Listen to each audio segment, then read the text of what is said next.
Mas sempre tô tendo que lutar. É isso, mas aí eles falam, não, mas o original não é assim. O verdadeiro é esse. É assim que tem que ser. Não pode mudar. Não, porque é como se fosse estático, né? A gente tem que estar sempre preso a esse lugar, ao momento em que eles disseram, isso aqui era indígena, né?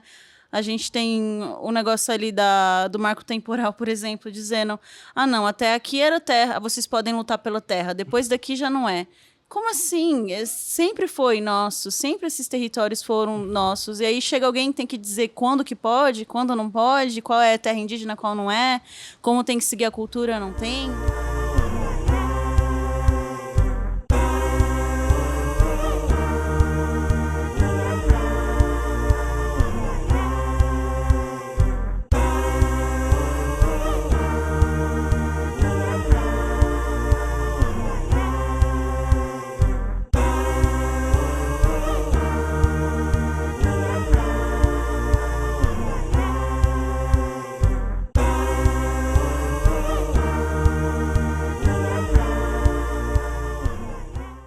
Boa tarde, pessoal. Bom dia. Eu sou a Nathalie Mamani e estamos aqui para mais um dia da gravação do podcast Cinema Periférico até o Fim dos Tempos.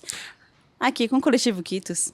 Eu sou Davi Andrade. Hoje temos um espaço especial. Estamos no coração de Perdizes, na comunidade Bicos de Pedra, especificamente no Centro Cultural Tribo Bahia Capoeira, que se deu esse espaço para gravação desse episódio do podcast.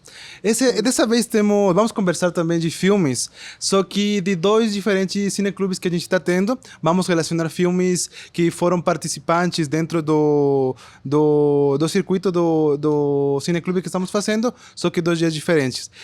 Dessa vez vamos falar sobre o filme Raízes brasileiro e o filme canadense dinamarquês 2 vezes colonizada. Mas antes vamos falar um pouquinho sobre as nossas realidades, aventuras desses últimos meses, né?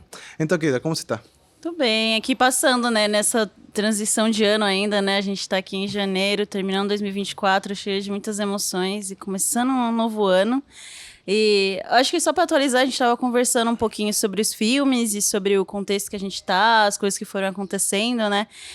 Mencionava um pouquinho que a gente está terminando um documentário, um mini documentário, assim, com o coletivo Tcholitas da Babilônia, né? Que apareceu em outros episódios do podcast, referente a uma ação que a gente fez, desse caso de imagem mesmo, uso de imagem, documentário, a questão da luta e o ativismo indígena, né? Em repúdio, uma ação que a gente fez em repúdio a exposição Oficina do Suor, feita pelo Sérgio Carvalho, com o sindicato dos auditores fiscais. Essa exposição aconteceu durante uma edição da Casa de Criadores, do ano passado, lá na Galeria Prestes Maia, no Anhangabaú, né? Então a gente foi lá, levou faixas, discurso, explicando por que não era legal, não é justo fazer essas imagens, né? Acho que só para contextualizar um pouquinho, o documentário vai sair aí, eu acho que provavelmente, espero que já tenha saído quando o podcast for pro ar, mas se não, fala um pouco desse movimento nosso, né? A exposição, ela pega imagens de um momento de uma auditoria fiscal numa oficina de costura, né? Não sei se eu comentei em outros momentos, mas eu sou boliviana, crescida em oficina de costura e vivida ali também, né? Cresci nesse ambiente e a gente sempre vê aí a mídia, né? O cinema, as imagens, a comunicação, quando vai falar dos nossos corpos, de povos indígenas, vai para um caminho, né? No caso da comunidade boliviana, quando se fala de bolivianos, é ligado ao estereótipo, a essa imagem do escravo, do coitadinho, de coisas assim, onde a galera vai lá, a TV, por exemplo, a mídia entra na oficina de costura, grava a situação e não se menciona os verdadeiros culpados, né? O dono das marcas, nomes como a gente já conhece, Zara e tantas outras marcas, né? Que trabalham com esse tipo de trabalho análogo à escravidão.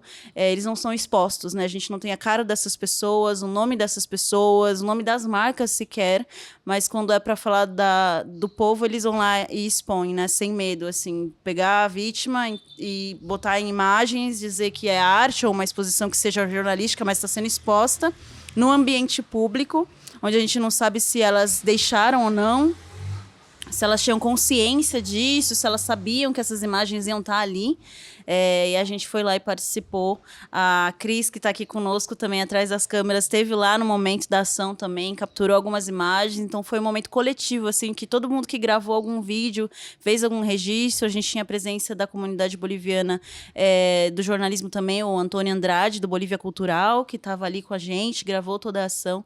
Então foi esse pedacinho de juntando vários relatos, porque é importante a gente documentar, né? Eu acho que hoje a gente vai falar muito disso, do documentar as coisas do nosso... de agora, né? O que está acontecendo e não deixar de registrar quando coisas assim acontecem, né? Tanto que de tantos anos aí para trás da nossa ancestralidade que foi apagada a nossa história, momentos tristes, momentos de violência como esse não foram registrados, né? E agora a gente pode fazer isso, então usar o celular, a câmera que seja, é muito importante pra gente, né? É o processo de construção mesmo da semiótica, do como nós somos representados dentro dos processos históricos e também audiovisuais, seja além do próprio espaço que existimos, que habitamos, como nossa imagem é transmitida aos outros. O processo que se dá muito, ou pelo menos que eu sinto muito que ultimamente as dinâmicas variaram, a lógica de que o não racializado entre sentido do branco, é somente o branco que determina o discurso, que fala por o povo racializado, o branco que dentro da academia, que defende, que tem a voz da verdade e de alguma forma durante vários anos, durante várias décadas foi a voz da sabedoria, a voz da verdade, a voz do ativismo real, sendo que esse processo termina sendo outra forma, outro jeito dentro da academia de lucrar com o sofrimento de outras pessoas. O que me incomoda realmente, especificamente do discurso da Casa dos Criadores e também dos auditores fiscais, é que eles se colocam na parte de que eles estão defendendo os direitos dos bolivianos que passaram por um processo de escravidão, só que no sentido de que eles são os salvadores porque eles estão dando visibilidade ao sofrimento do outro. E aí que entra a dinâmica que a gente vem discutindo sobre cinema periférico. Eu não preciso que alguém mais fale por mim. Eu posso falar por mim e ainda mais do que me incomoda, e isso dialoga muito com os filmes que a gente vai discutir agora, é o processo que a construção do que vai sendo criado, o próprio criador nesse sentido, ele tem acesso a esse material porque ele é um auditor fiscal. Nesse contexto, ele trabalha para o Estado e o trabalho dele é impedir esses processos. Só que em lugar de focar em atitudes dinâmicas dentro do próprio processo político, de impedir isso, ele trabalha no foco de eu sou o personagem principal porque sou o salvador. Teu trabalho realmente é resolver esse problema, não lucrar e vender tua imagem como salvador através desse problema. Sempre tem essa transformação do discurso de estou te ajudando, mas eu estou pegando para mim os holofotes. Esse contexto da produção audiovisual, da produção fotográfica, ultimamente tem mudado porque tem vozes que estão discutindo isso. E aí entra, acho que, principalmente a dinâmica da relevância de fazer o documentário, da relevância da atitude, das atividades. E eu não sei, acho que essa é a frase que eu sempre uso. Se fosse um auditor fiscal, sei lá, de estupro, se fosse um auditor fiscal de tráfico infantil, ele poderia postar as fotos, mano. Entende o nível de pilantragem, o nível de mudança de discurso que estão forçando para se defender? E ainda mais, quando eu vi as entrevistas, o que me irritou muito foi quando eles falaram que a gente está censurando eles por causa de que a gente está indo em contra dessa apresentação que eles tiveram. Nesse momento, eu falei... Eu pensei para mim mesmo, como que eles se comparam no sentido da ditadura. Eles mencionaram a ditadura militar, falando que a gente está fazendo, que eles participaram, que eles vivenciaram a ditadura militar. E eu falo, a ditadura militar foi um processo no qual um Estado autoritário controlou o discurso total. O que você está fazendo, colocando as imagens de outras pessoas, controlando o mesmo discurso específico. Essas frustrações, acho que é fundamental mencionar, mas também esse projeto está focado nisso, no sentido de construir nossa própria imagem, cinema periférico até o fim dos tempos.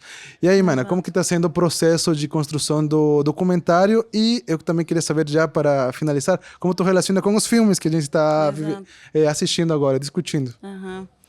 O processo tem sido isso, rever de outra forma, né? Porque ali a gente viveu o momento todo, assim, eu digo, pra mim pareceu tudo foi em câmera lenta, assim, sabe? Tudo que acontecia, as falas, as pessoas, o momento da truculência da GCM, que a gente fez questão de botar no documentário, que a gente não foi mencionado nem pela Casa de Criadores, acho que a Folha comentou, assim, de leve, mas não contou direito o que aconteceu, e a gente botou no documentário o que aconteceu, né? O momento da truculência, que eles vieram pra cima mesmo, né?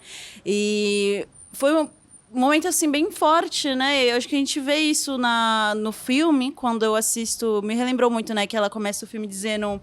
Acho que é do livro também, né? Se é possível salvar o mundo enquanto você mesmo está tentando se curar, né? Assim, todas as pessoas que estavam naquele momento estão ali também no processo de cura, de identidade. É isso que é o mais absurdo. Tipo, a exposição é sobre pessoas de oficina de costura. Nós somos as pessoas da oficina de costura. A principal pessoa que está mais interessada em falar do assunto, em saber do assunto, em dizer o que está sentindo, somos nós, né? A gente que viveu isso, a gente que cresceu numa oficina de costura... viu os nossos pais sendo, né, humilhados, tendo que se humilhar para conseguir o pagamento, ser pagos, né, pelo trabalho, trabalhando o dia inteiro. Acho que por questão disso, por exemplo, foi muito tarde quando eu fui me entender uma pessoa indígena, apesar de toda a característica, você olhar no espelho e não entender o que está estranho. Alguma coisa está estranha, né, mas você vê esse papel, assim, e pessoa indígena e imigrante também, né, questão política imigrante. E tudo isso vem em decorrência desse lugar, né? E eu acho que mais para trás ainda, quando a gente fala de oficina e as pessoas que estão em trabalho, não só de costura, mas em trabalho de mão de obra barata, as pessoas são racializadas, né? Nesse caso, são pessoas indígenas, pessoas racializadas, que estão ali. Por que esses corpos podem ser usados dessa forma? Por que podem usar a nossa imagem, né? Fazer esse uso da nossa imagem, uso da nossa mão de obra, sem que a gente possa sequer questionar, né? Não nos perguntam, a gente não está dentro do discurso. Eles vão lá e fazem a imagem, eles vão lá e estão nos salvando, eles vão lá e utilizam do nosso trabalho, né? Porque são as pessoas indígenas, as pessoas racializadas que estão nesse lugar, né? E a gente vai mais para trás ainda, né? Nesse lugar, né? Dessa cura que a própria Ju fala, né? Ju Peter fala desse lugar, né? Dessa colonização que chega pra gente aqui, mas chega lá também. Como esse impacto ali vai... Acho que é uma das coisas que eu mais reflito, assim, como aquele momento, a chegada da colonização, as mortes e tudo que aconteceu impacta na minha vida até hoje, assim, né? Tipo, parece tanto tempo, mas é tão pouco tempo, assim, né? Então, tudo tá ali em decorrer, né? Quem são as pessoas que migram? Por que elas migram? Por que não é possível o nosso país conseguir manter a gente lá, né? Eu migrei, minha família migrou, vocês migraram também, né? Quais são as questões? Eu acho que vem desde aí, sabe? Então, desde anteriormente o processo. Desde anteriormente. Amiga, vamos fazer uma coisa que eu percebi que é boa nos últimos podcasts, quando falamos sobre filmes. Que tu faça uma sinopse, se puder, do filme. Uma sinopse como tu entendeu o filme, e aí eu faço do outro filme e a gente contrasta os dois. Legal. É verdade, vamos fazer. Então... O Duas Vezes Colonizada, a primeira vez que eu assisti esse filme, não tinha assistido acho que né, dinamarquês, da Groenlândia também. Que foi financiado pelo Canadá, pela Dinamarca, e é meio estranho, assim, mistura. Isso, assim. Mas tem os dois lugares, e é até por isso que ela fala, né, Tá uma rua movimentada, mas vamos indo. Dando uma pausinha para passar. Mas foi dirigida pela Lin Aluna, que é o primeiro filme dela, né? Filme de estreia, eu fui atrás, assim. E a Ju Peter, ela já é uma ativista, né? Uma ativista pelos direitos dos povos Inuit. É interessante que ela traz isso, um documentário bem de rapidinho, assim, mas o momento que ela traz me prendeu, assim, de entender e querer saber mais da história dessa personagem, né? E ali a gente vê ela com esses questionamentos, né? Então ela inicia o filme falando sobre isso, né? A gente pode mudar o mundo enquanto está tentando se curar, né? Como no tempo atual, assim. E o filme passa por todo esse processo dela. Ela já está de maior de idade, assim, né? No filme. Ela já é avó, tem filhos. E tá ali nesse questionamento: o que eu faço agora? Eu quero fazer um livro, também quero voltar a lembrar da minha história. Então ela volta para a terra dela, ela mora no Canadá, teve uma proximidade com os povos Inuit lá do Canadá, mas ela nasceu na Groenlândia, né? Nasceu numa aldeia na Groenlândia. E os pais dela, o pai dela era pastor, isso também de uma igreja. E ela, de pequena, manda ela lá pra Dinamarca. Diz que várias crianças eram levadas naquela época, né? As crianças, os melhores alunos e alunos da escola, iam pra Dinamarca para estudar e serem embranquecidos, né? Serem absorvidos pela cultura dinamarquesa. Então, no caso, ela perdeu a língua dela, ela foi obrigada a aprender a sentar na mesa, comer de garfo e colher, aprender a língua dinamarquesa. E aí, quando ela volta pro país dela, aí eles falam, nossa, você não fala mais a língua que você tinha que falar, né? Ela é, tipo, a gente fala rechaçada, foi Rejeitada, né? rejeitada pela própria comunidade por causa disso, mas foi um problema que eles botaram, né? Tiveram que mandar ela pra Dinamarca, e ela conta que lá foi muito difícil, porque ela morava em casa de família, então ia pulando de casa em casa, de família em família, só para poder se adequar, mas ela, na real, ela odiou isso. E a raiva foi tão grande que permanece nela a vida toda, né? Eu acho que é essa coisa da raiva que a gente traz dentro, e ela é justa, assim, a gente precisa sentir, e é muito profundo isso durante todo o filme, a raiva, a tristeza, né? Ela faz questão de dizer isso. Tem um momento muito bonito do filme, já entrando um pouquinho no filme, mas é que eu lembro agora que ficou marcado pra mim que ela tá com o irmão dela, ela volta pra Groenlândia pra gravar o documentário que estão acompanhando. E aí o irmão dela fala assim: será que a gente não deveria falar das boas coisas que aconteceram conosco? Aí ela fala: não. Eu já avisei a equipe, a gente não tá aqui para contar boas histórias, a gente tá aqui para contar o que foi triste, porque eles precisam saber que não foi fácil. Aí ele fala, é verdade, né? Se a gente ficar falando que foi bom, as pessoas vão imaginar que a nossa infância foi boa. E ela não foi. E, tipo, ela faz questão de trazer a tristeza, a raiva do ponto de vista dela, né? Acho que é diferente quando as pessoas de fora, pessoas brancas, querem registrar a tristeza, a pobreza, assim, ou as nossas dores, nossas curas, nossas dores que nos atravessam com o olhar deles, né? Que vem com esse olhar, assim, de quem vem de fora de pena, eu acho, né?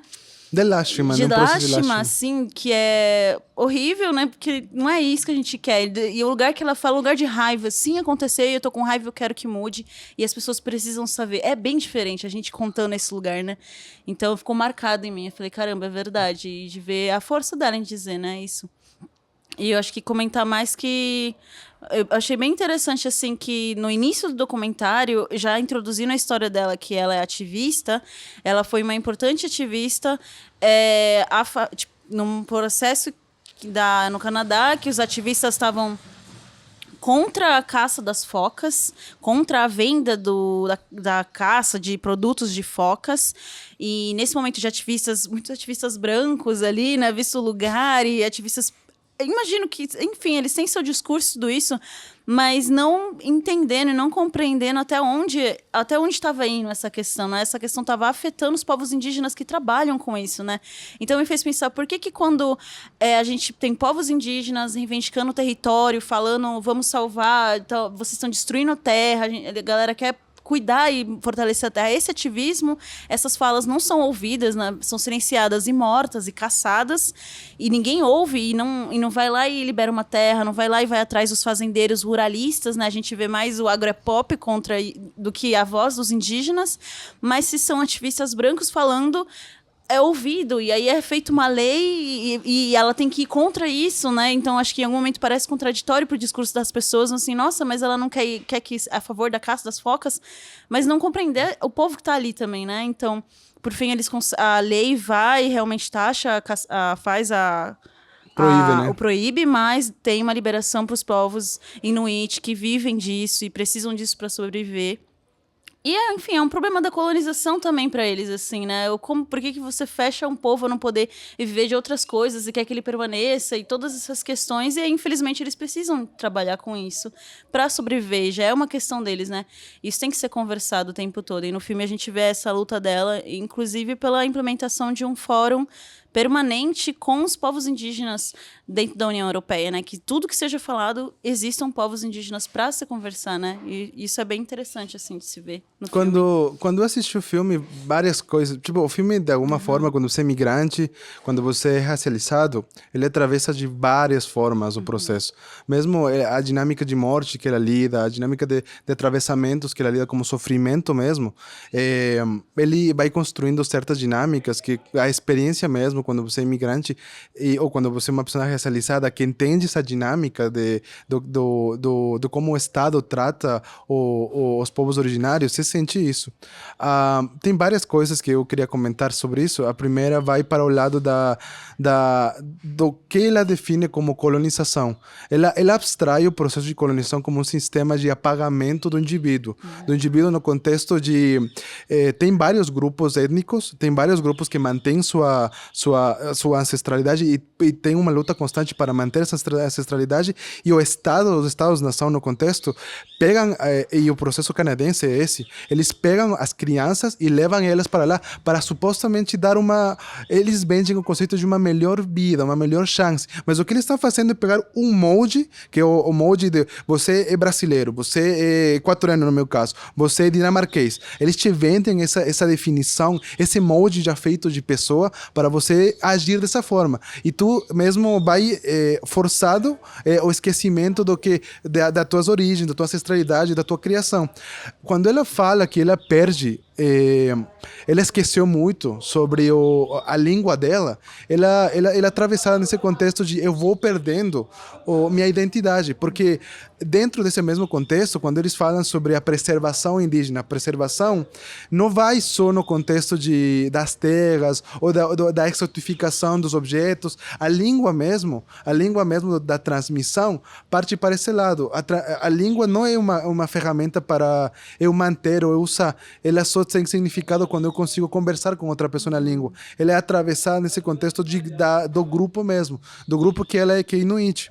Quando ela vai separando esses aspectos sobre as perspectivas, eu acho que tem uma romantização muito forte sobre os processos da infância, especialmente para quando você mora em grandes cidades, o conceito grandes cidades no contexto de uma capitalização muito forte, quando você já cresce, quando você se espera que seja um adulto que paga contas, a lógica da infância é romantizada porque você tinha menos responsabilidades, talvez tem menos coisas se espera muito menos coisas para você conseguir sobreviver.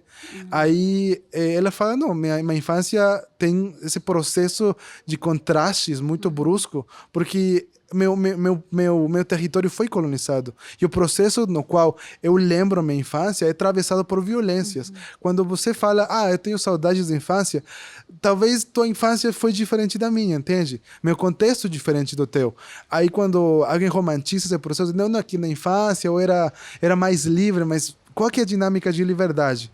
E a última coisa que eu queria falar também, e me atravessou muito também, foi como ela entende, ela percebe a luta da abstração, das lutas de representação, das lutas políticas dela, que nesse contexto ela defende as lutas de autonomia do seu povo, atravessam com a luta nesse contexto do branco europeu, que vende a lógica da preservação animal como uma lógica muito individualista, no contexto de eu não consumo carne, eu sou vegano, então eu me lavo as mãos, eu não tenho problema, mas essa dinâmica vai além, porque o processo de capitalização sobre a morte dos animais é um processo de consumo de carne que o foco não é alimentar a pessoa, não é resolver os problemas de alimentação, não é resolver necessidades e se lucrar com a venda de comida. Quando você fala dos povos inuit que caçam as focas, é o processo de construção para eles. Deles não estão no foco de a comercialização, para eu vou matar a maior quantidade de focas que eu possa para lucrar. Exato. Não, eu vou para alimentar meu sistema econômico está basado em que eu vou usar a foca inteira para me alimentar, as minhas roupas vão para ir para esse lado, a graça da foca vai para esse lado.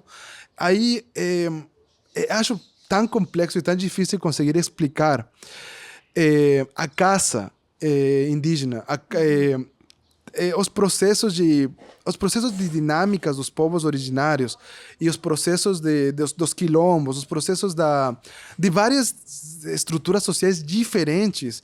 Tu tentar explicar para alguém que só morou na cidade, que só entende essas lógicas, atravessam problemas que são muito estruturais dos estados.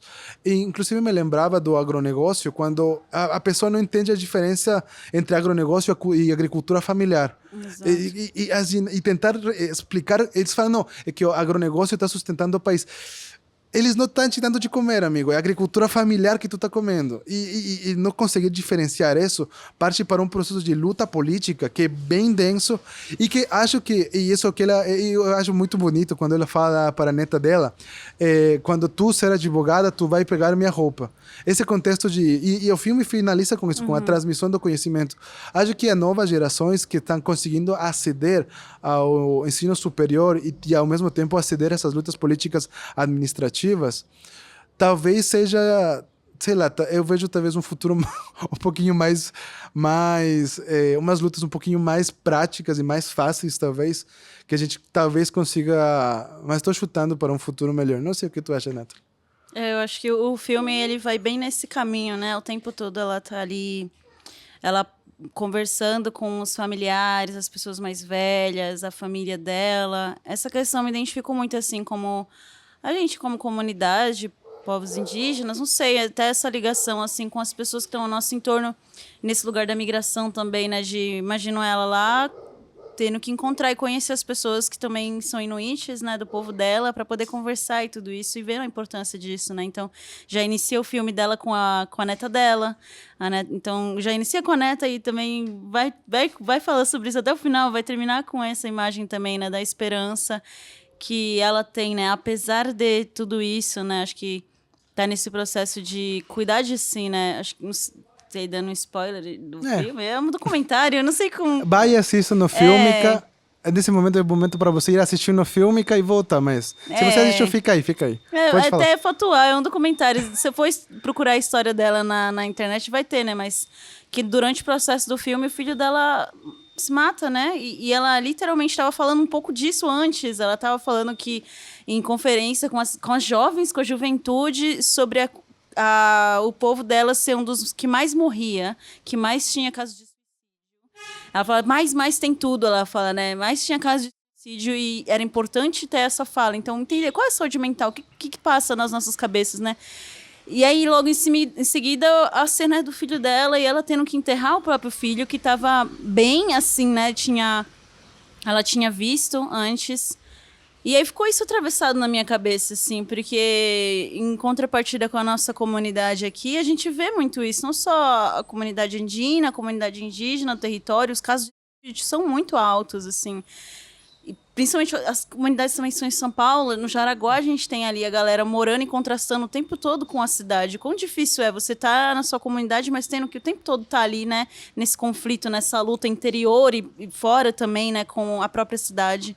E o quanto a gente tem feito força para continuar lutando, né, apesar de tudo isso, assim. Então é uma dupla luta, assim, é uma interior porque você está tentando se curar, e ainda assim você também quer salvar o mundo, salvar as pessoas. Isso quando ainda a gente tem essa questão da gente estar indo contra as questões ruralistas, agronegócio e tal, e os apoiadores também com discursos como os indígenas vão salvar o mundo, os indígenas... A gente não é responsável de salvar o mundo que vocês destruíram, né? Assim, eles destruíram. Por que os indígenas precisam sair reflorestando e salvar o mundo? Não é responsabilidade nossa, uma coisa que vocês fizeram, né? Assim... E isso ter bem claro, porque nos custa também, né? A gente tá tentando se curar ainda, assim, não dá, não vou conseguir, né? Acho que eu pensei muito nisso assistindo, sabe? Tem muito esse estereotipo. O que eu adoro desse filme, quando ela fala com um cara dinamarquês que era amigo dela, ele fala, não, é que eu não te imaginava se tu é uma indígena com um Starbucks.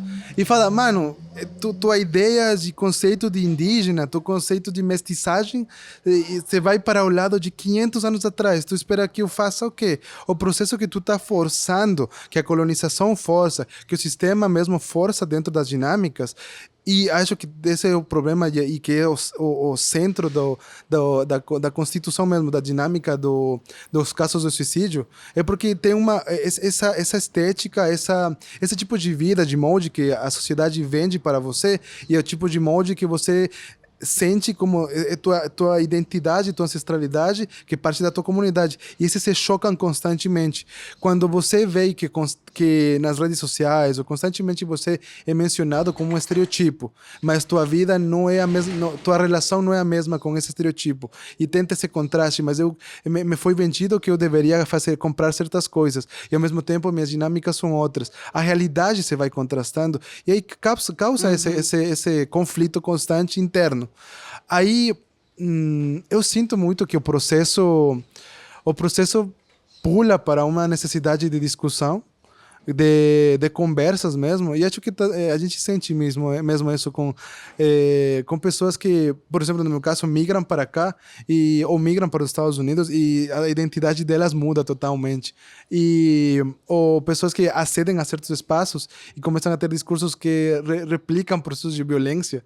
Eu sinto muito isso no cinema, que tem galera que cresceu do meu lado, se estruturou em momentos, se educou em momentos similares aos meus, nos quais eles entenderam as dinâmicas, mas de alguma forma eles falam, o mercado foi mudando o tipo de projetos que eles fazem, e depois de alguns anos, por causa da necessidade de lucro, talvez, a necessidade de essa venda, essa ideia de que eu preciso construir certos espaços, certas coisas para ser o conceito de sucesso, eles começam a replicar seus discursos de violência e ainda assim eles começam a vender essa estética do indígena, essa estética da galera periférica,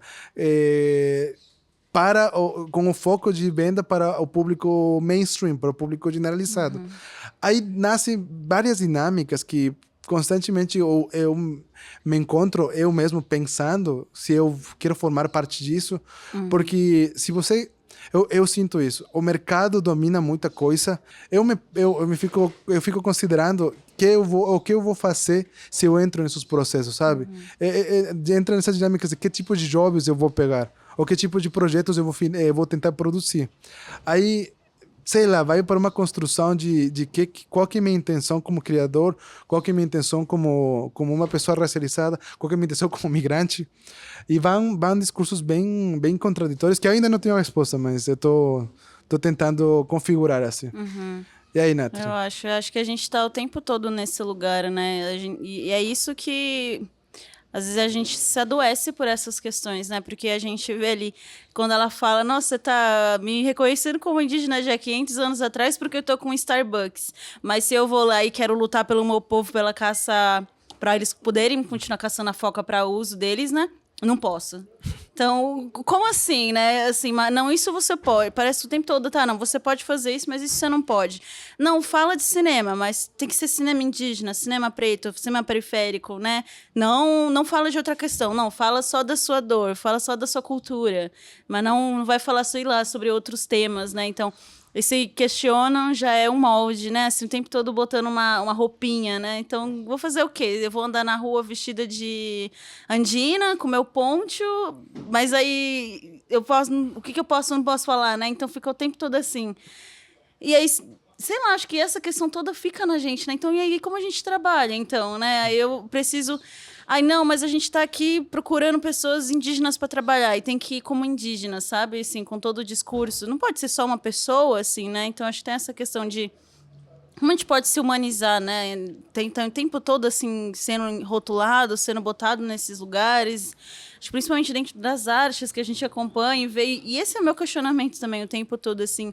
Eu não posso simplesmente refletir sobre as coisas que vêm na minha cabeça como indivíduo, assim, que, obviamente, por ser a pessoa que é indígena, que vê nessas questões todas, elas também estão me atravessando, mas vem do lugar da subjetividade. Tipo, eu não posso ser subjetiva.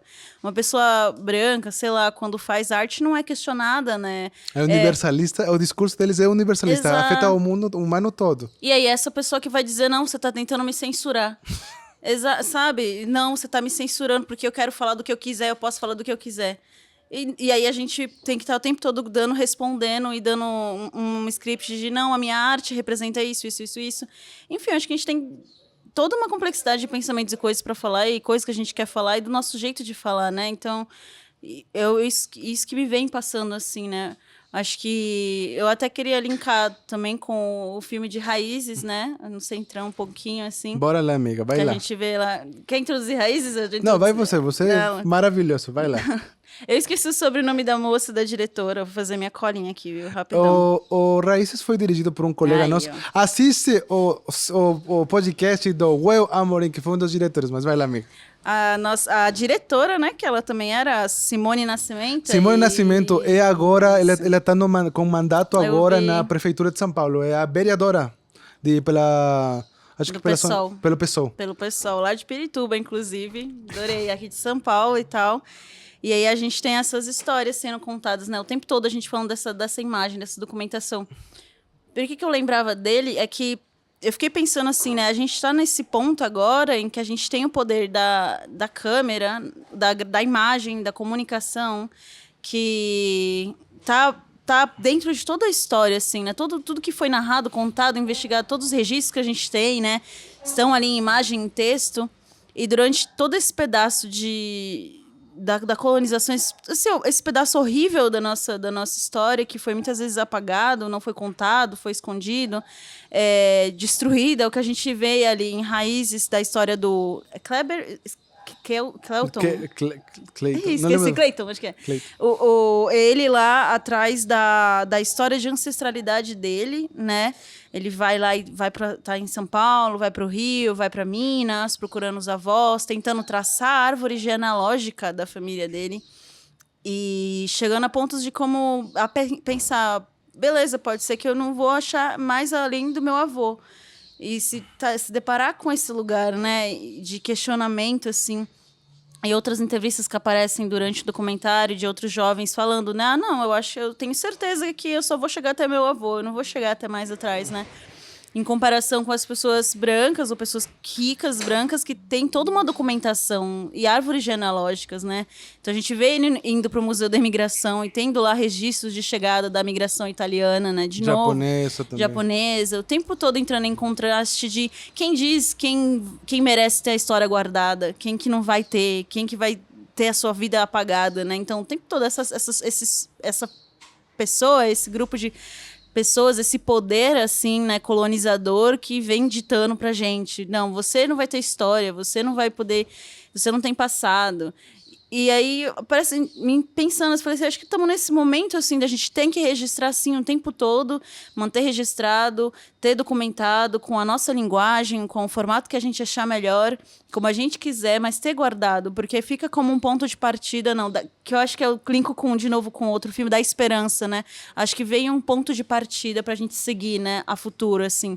A gente olhando adiante, mas com a cabeça sempre para trás, né? A gente tem esse dito, pés adiante e cabeça atrás, assim, como a gente andaria, assim, né? Porque tá junto, né? Então, não sei, até para mim entra como um dever, assim, de poder contar, a partir dos meus ancestrais que não puderam contar, eu relatar essa história cheia de buracos e lacunas, né? Mas agora com as minhas próprias palavras, de alguma interpretação, que obviamente não vai ser como é factual, né? Mas é uma interpretação que preenche esses buracos que eles deixaram, né? Para que a gente agora, assim, finque os pés e possa seguir adiante, né? Acho que é um pouco da esperança que eu vejo no filme dela, assim, né? De botar a roupa de advogada na neta dela e dizer, não, a futuro vai ser você. Fazer um trabalho que ela mesma fez, né? E acho que eu penso um pouco isso, assim. O que eu gosto do filme de Raízes é que o processo mesmo, os dois diretores, eles constroem a dinâmica de entender por que o Estado tem esse processo de violência constante e por que essas dinâmicas do estado de violência se estruturam ou como eles realmente se materializam. Gente, tá de mudança aqui. 5 minutos mais tarde. O que eu acho maravilhoso do Raízes e a narrativa que os dois diretores trazem, e se quer saber mais do processo do Raízes, está no podcast do Well, eles mostram primeiro como a dinâmica do Estado, quando nasce o Museu da Imigração, eles entendem a diáspora africana e tem vergonha de mostrar a diáspora africana, porque não foi uma imigração, foi uma violência. Eles trouxeram pessoas escravizadas para o Brasil. E a luta para construir o Museu Afro-Brasil foi tão grande para contar essa história, dessa violência enraizada na história da cultura brasileira, da cultura da imigração portuguesa e da cultura da escravização do povo que termina sendo afro-brasileiro. Quando eles transmitem essa dinâmica, eu sinto tão real e tão como esclarecedor o processo da violência que tu começa a entender como o Estado mesmo tem essas responsabilidades. Quando ele vai para o cartório e fala, então, é que a gente não guarda porque a gente não sabe se é verdade. Ou a gente guarda porque a gente chega até aqui, a gente não sabe se é verdade. Aí você fica, mano, como que... Eu tô te falando que eu nasci, como que é a dinâmica? Por que não tem esse cuidado quando a pessoa é racializada, mas quando a pessoa é branca tem esse cuidado de registrar toda a história dela? Aí eu acho tão bonito também quando no Raízes ele mostra que tem esse processo de dinâmica, de que no quilombo eles estão correndo atrás de entender até o tataravô. Eu vou correr atrás de registrar isso, mesmo que seja numa página do Excel. Eu vou ter minha família aí registrada. E como, inclusive, essa mistura por causa da escravização, tem uma mistura de tantos povos que se juntaram num só e que foram forçados a perder sua identidade, e como isso construiu uma nova identidade para os descendentes, e como esses descendentes tentam dialogar com isso. O que eu acho maravilhoso do Raízes é que o final do filme, eles não tentam te dar uma resposta. O Clayton mesmo, o personagem, ele encontra a resposta própria dele. Ele não te força a resposta, porque não tem uma resposta para uma pergunta desse tipo. É um dilema constante e violento que vai continuar e se manter até não sei, até que o processo de discurso varie, até o processo de luta varie. Então, dentro dessa dinâmica, eu relaciono muito com outro filme, porque vai para isso, vai para até que ponto a gente está pronto para brigar, e no caso do teu documentário, até que momento a gente está pronto para mudar esse discurso e, inclusive, comprar a briga para lutar esse discurso político, esse discurso público. Até que ponto a gente está pronto e preparado e com vontade e com força para mudar o discurso das representações. Eu lembro muito do José, não, José, o Giovanni, que ele fala muito sobre que ele quer lutar pelo tentar ensinar o discurso entender a semiótica para o branco, entender que a semiótica é diferente. Mas até que ponto essas pessoas estão prontas para ouvir? Por que nasce essa necessidade de ser mais violento? E por que e aí é que entra esse lado. Durante toda a construção como indivíduo que o Estado força, eles te vendem o conceito de que a violência está errada para manter o Estado. Mas se o Estado é violento com você, como que eu posso responder sendo tão pacífico? Aí que o filme Duas Vezes Colonizado fala, quando tu não responde violentamente, ele fala, tu não existe. Tu é indígena, mas tu não tem indígena na Dinamarca. Sabe, é violento esse processo, porque, inclusive, isso é uma dinâmica que muitas pessoas... Eu mesmo, às vezes, o estereotipo do que o indígena se atravessa muito quando ela vai para a Suíça e ela encontra comunidades indígenas suecas, que são muito caucasianos, mas eles perdem toda a identidade e a terra deles, porque eles não são reconhecidos como indígenas. E isso é uma coisa que a gente que demora para entender. O Estado vai vender um molde, e vai ser na Europa, na África, em qualquer parte do mundo. O Estado-nação vai te dar uma identidade, e tudo que foge dessa identidade não existe, morre. Aí, qual que é a definição de um povo indígena quando se é forçado a esquecer tudo? Até que ponto você pode definir o processo de defesa se você constantemente não pode aceder a essa luta talvez violenta? Como que você define isso? Não sei se estou sendo muito radical, Natália, o que você acha? Não, eu concordo, assim, acho que é exatamente isso que eu estava pensando. Porque no filme mesmo, né, ele tem um momento que ele tá lá no Museu Afro e fala da questão do baobá, né? E que a galera era forçada a dar voltas no baobá para esquecer a história e tal. Toda essa questão, acho que ficou bem gravado assim para mim. É esse momento, depois do próprio instrutor dizer que ele queria muito ele mesmo ir atrás da identidade dele, sabe? Ele trabalha lá e ele também queria ir atrás da identidade e da árvore genealógica dele. E pensar o tempo todo, assim, como... É meio que sempre pedindo pra gente esquecer, né? A gente tem que ser obrigado a esquecer, obrigado a não questionar. de novo, nesse lugar. A gente tem que ser absorvido pela sociedade, deixar... A gente tem questões como nos nossos países, na Bolívia, por exemplo, as pessoas perdiam sobrenomes para poder entrar na faculdade, então Total. tinham que negar os seus sobrenomes ou ter que mudar o nome também, nomes indígenas, né? A gente tem um personagem em Raízes que fala isso, né? Ele diz, eu queria muito... tudo bem que tem o sobrenome Santos, alguma coisa assim, né? Mas são sobrenomes que provavelmente eram do colonizador, do dono, né? Do cara lá. E não eram do dono de engenho, né? E não era o sobrenome dele, talvez não era o nome dele. E qual era o meu nome, então, né? Assim, nos negam o direito a tudo, né? Tipo, você não pode ter nem seu próprio nome, nem seu sobrenome, mas nem o povo também, para onde você pode recorrer. E aí você vai lá e cria uma nova... Ele fala também, criamos uma nova África no Brasil, né? E você vai lá e cria um novo estado, uma nova sociedade a partir do que veio, né? Do que pôde ser trazido... acho que eu falo, pensando no meu, assim, entre comidas, alimentos, assim, como a gente traz, e a gente cria uma nova, né? A comunidade boliviana longe da onde a gente está, mas cria uma nova aqui, a partir de tudo isso, um novo fortalecimento, né? Acho que esse novo quilombo também, né? Esse lugar, assim, de resistência. Mas eu sempre tô tendo que lutar, é isso, mas aí eles falam, não, mas o original não é assim. O verdadeiro é esse. É assim que tem que ser. Não pode mudar. Não, porque é como se fosse estático, né? A gente tem que estar sempre preso a esse lugar, ao momento em que eles disseram, isso aqui era indígena, né? A gente tem o negócio ali do marco temporal, por exemplo, dizendo, não, até aqui era terra, vocês podem lutar pela terra, depois daqui já não é. Como assim? Sempre foi nosso, sempre esses territórios foram nossos. E aí chega alguém que tem que dizer quando que pode, quando não pode, qual é a terra indígena, qual não é, como tem que seguir a cultura, não tem. Então, é muito violento. É uma coisa de se dizer, de gente pensar como essas pessoas estão, como nós estamos, né? Assim, a gente está bem, assim, né? É muito doloroso, né? Ao mesmo tempo que a gente usa essa dor para seguir adiante, né? Como a personagem do Aju, né? A Aju, que vai lá e usa essa raiva como força para... Tem um momento, por exemplo, em que eu fico assim, caramba, como assim? Que ela tá sofrendo um momento de... Ela tá sofrendo não sei se seria uma violência doméstica com o namorado dela. E ela luta pelo direito das mulheres inuit. E ela também se vê nesse lugar, assim, de não conseguir sair de um relacionamento abusivo para ela. E aí o cara vai lá e corta o cabelo dela, raspa para ela ter vergonha na hora que ela fosse fazer as questões dela políticas. Só que ela usa isso como força. Ela diz, ele fez isso comigo, mas eu vou com mais raiva e vou lá sim. E vou lá e vou aparecer e usa o corte como resistência dela mesma, como um lugar de força, né? Então, o tempo todo a gente tem que usar essa tristeza, essa raiva para também seguir adiante, né? O personagem também do Raiz, ele não desiste, ele continua, né? Eu acho engraçado que no momento ele fala, essa tia é doida, ela foi lá para Minas, só procurando família. E aí depois ele vai também, né?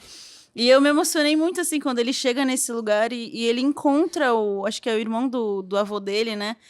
E tava ali a história de alguém que tinha sumido há muito tempo e não tinha registro em nenhum lugar. Aí ele se depara que parece que até o nome dele foi mudado no cartório, a gente nem sabe mais a idade dele, estava certo essa idade ou não.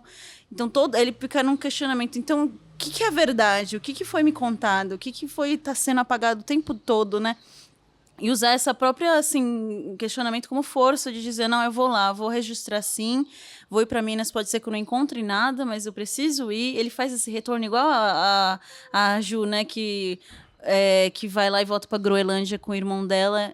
O personagem do Raízes vai lá e volta, vai para Minas, sem saber se ia encontrar algo ou não, e acaba encontrando, né? Então... Eu não sei, eu vejo que é esse momento, assim, tão profundo, sabe? Eu fiquei muito emocionada vendo a cena dele, vendo a história da Aju também, e linkando com as minhas próprias memórias, porque nos atravessa, assim, né? São histórias diferentes, mas que fazem muito sentido pra gente, que a gente se vê nesse lugar, assim, também, né? De pessoa mesmo, né? Não sei como... Eu fico assim, ai, meu Deus. Como sujeito, né? Em que momento... É uma dinâmica como criador, como pesquisador e como acadêmico que você se depara com o que eu estou fazendo para quê? Em que sentido e por que estou fazendo o que estou fazendo? Tem muito esse discurso do corpo político, mas acho que quando você materializa para o corpo político, você está limitando, porque não é só o corpo político, também é o pensamento político, como se atrela o corpo e o pensamento, e todas as ideias que tu tem também são dinaamizadas para um lado político que não é completamente adaptável para as dinâmicas do estado acadêmico. Você vai ter que, mesmo querendo, tu vai ter que enfrentar aquele molde, porque vira um conceito anticapitalista e e ser decolonial é ser anticolonial. É um discurso que vai em contra do status, da existência do Estado. Aí é doido porque você sente isso, mas ao mesmo tempo você vê no Dos Descolonizada, ela tem dilemas com quem é o parceiro dela. Aí você fala, nossa, mas ele tem problemas com... Ele é um ativista, foda, mas ele também é humano. Todo dia ele também tem problema. Nossa, me quebra muito isso quando... no final, né, ela tem que abandonar a casa onde ela cresceu e todo tempo tu não sabe por que essa dinâmica, porque ele fala que tem saudades, mas qual que são essas saudades reais? E ela fala, não quero ir embora dessa casa porque meu filho foi que criou esse jardim para mim. Isso te quebra de um jeito. Para dinamizar um pouco as estruturas do que a gente está discutindo, como tu sente o que coisas tu sente que os filmes afetaram como tu enxerga a tua própria arte? Que ferramentas tu pegaria dos filmes, seja técnicas, narrativas, seja estéticas, que tu levaria para a tua própria arte?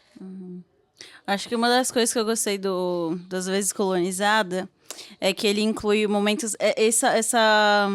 A humanização dela mesmo, né? Fora a parte das tristezas e as raivas e tudo, a gente vê pequenos momentos em que ela tá no carro ouvindo um rock e não sei o quê, tá pulando na cama e ouvindo um rock dançando, tá na cozinha, só sendo viva, né? Estando viva, assim. Então, eu acho isso muito legal, assim, que entra ali como enxerto, não sei, mas mostra a intimidade dela, o momento mais ela possível, eu não sei, né? Ouvindo uma música que ela gosta e se divertindo com ela mesma dançando. Então, dançando apesar de tudo, assim, né? E eu vi isso em Raiz também quando a gente vê a família dele, né? Tem a galera, a parte da câmera, por exemplo. Ai, a câmera, essa criança, essa aqui é bebê. Quer mexer na câmera também? Ver essa intimidade, assim, né? Que são filmes... Quando a gente vê que são filmes feitos por o olhar de dentro, né? Então, acho que eu buscaria mais isso, assim. Quanto mais essa pessoalidade, essa proximidade. Porque a gente faz os filmes pensando que são... Quem que vai assistir, né? Acho o tempo todo, assim. Quem vai assistir esses filmes? Eu sempre penso que vai primeiro a minha comunidade, minha família. Primeiro eu ver e gostar do que eu tô registrando, que é a primeira pessoa que vai assistir, assim, nesse lugar de sinceridade com a gente mesmo, sinceridade com a nossa produção, né?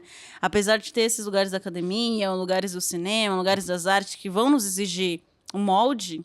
O molde, ele existe, né? A gente sabe, o moldezinho, ele vai exigir. São coisas que eles têm. Mas esse molde tem vida, sabe? E quando a gente é sincero com essa produção, com o que a gente está criando, eu acho que, de novo, o que vem com alma, assim. Tem seu arraio, né? Seria a sua alma, que vive e vai para além, né? Por isso que nos transmite tanta emoção. É diferente, né? Assim, eu penso. Acho que eu traria esses momentos, assim, de mais íntimos, não sei. Eu sinto muito que a resposta que eles dão não é uma resposta estática, a resposta é uma resposta dinâmica. Os processos de construção narrativa, de transmissão que eles estão dando, não são processos de resposta absoluta. Eu sinto muito que, especialmente por causa quando se fala de documentários sobre pessoas racializadas, sobre momentos de pessoas racializadas, eles são muito influenciados pelo cinema antropológico, que manda absolutos, que responde absolutos sobre a existência de pessoas racializadas, de povos originários, enfim, qualquer tema que o sistema antropológico de audiovisual pega, ele dá um absoluto, uma resposta concreta, assim, forçando uma resposta concreta, porque o sistema mesmo da academia força uma conclusão num aspecto, né?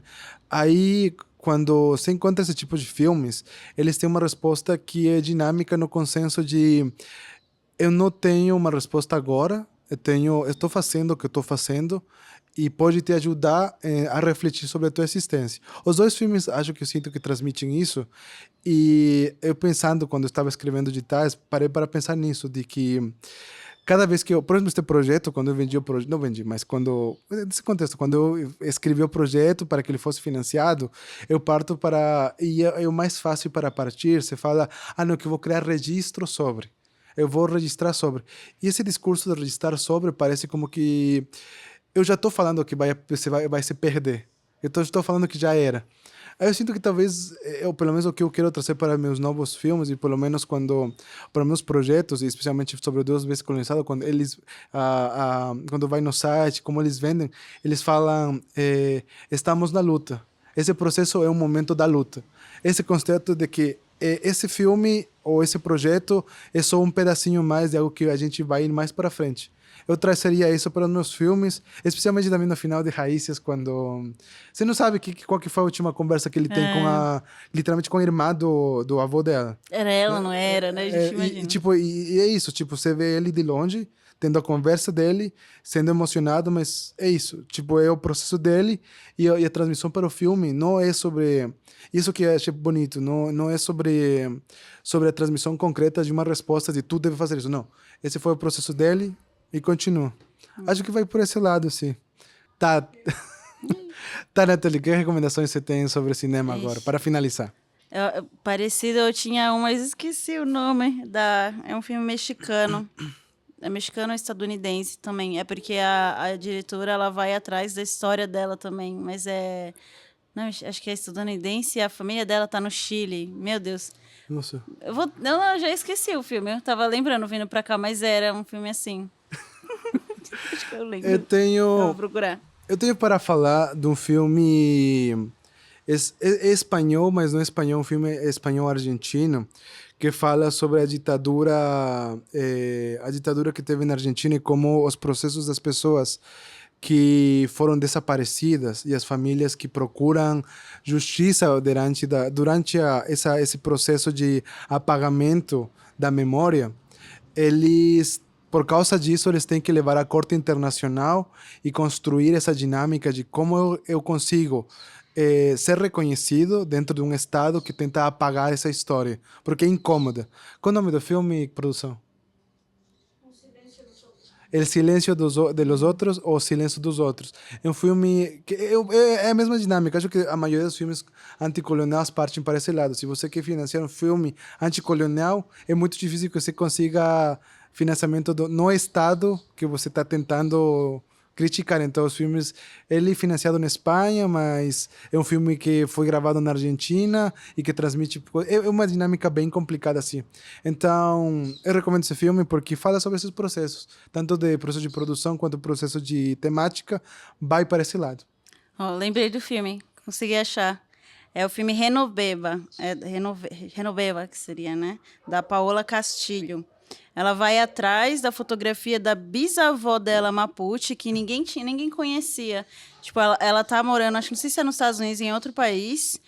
E aí ela tem uma filha dela e começa a se questionar a partir da filha dela. Qual vai ser o futuro da minha filha? Assim, a história da minha filha. E ela lembra que ela talvez tinha uma família Mapuche e ela vai atrás e ela tinha, e ela acha a bisavó dela numa fotografia, só que ela não tem mais, como todos os processos de apagamento, a família dela lá no Chile passou por esse processo, então foi apagada a história. Então ela faz todo um documentário a partir desse lugar mesmo, assim. Acho que um pouco como Raízes, assim, né? Será que eu vou encontrar? Será que a minha avó tem algum outro registro? Ela conversa com os familiares, a mesma coisa. Tipo, você lembra da avó? Você lembra da tal pessoa? Eu lembro que ela era assim, assim. E aí ela usa isso para começar a desenhar o formato da avó dela num personagem, uma performance que ela acontece também durante o filme, mostrando, assim, quem era a bisavó, quem era a Genoveva. Então é bem legal, bem interessante, assim, esse filme da Paola Castilho. Então, gente, acho que vamos finalizar. E uma coisa importante que é sempre relevante mencionar, obrigado por espaço também. Estamos no coração de Perdizes, na comunidade de Bicos de Pedra, no Centro Cultural Tribo Bahia Capoeira. Então, quem quiser acompanhar as atividades, estão aparecendo aqui as redes sociais. Sigam as redes sociais do Coletivo Quitos, aqui hoje com Davi Andrade e a Cristina Mena atrás das câmeras. Agradeço demais por esse projeto, eu estou aqui participante, dando minha humilde opinião dos filmes, aprendendo junto, continuemos com esse projeto, Cinema Periférico até o fim dos tempos, é muito importante, e continuem acompanhando os vídeos no YouTube. E claro, Nathalie, também te agradecendo por participar do projeto. Muito obrigado, gente. Até a próxima.